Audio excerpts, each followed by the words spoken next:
How to unlock Nissan Versa steering wheel full guide. Most people get this wrong, but unlocking a Nissan Versa steering wheel isn't as complicated as it seems. You won't believe how quickly you can regain control using safe methods.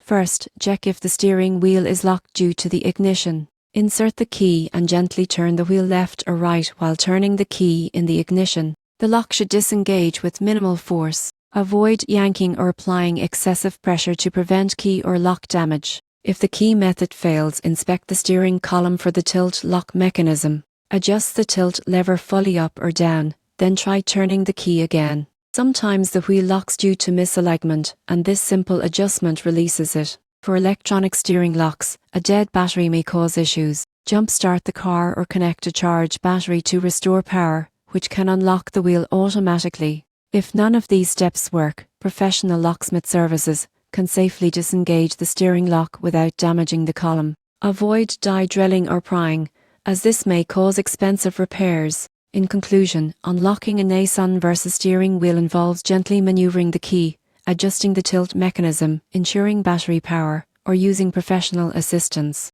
Patience and proper technique prevent damage and restore safe driving quickly.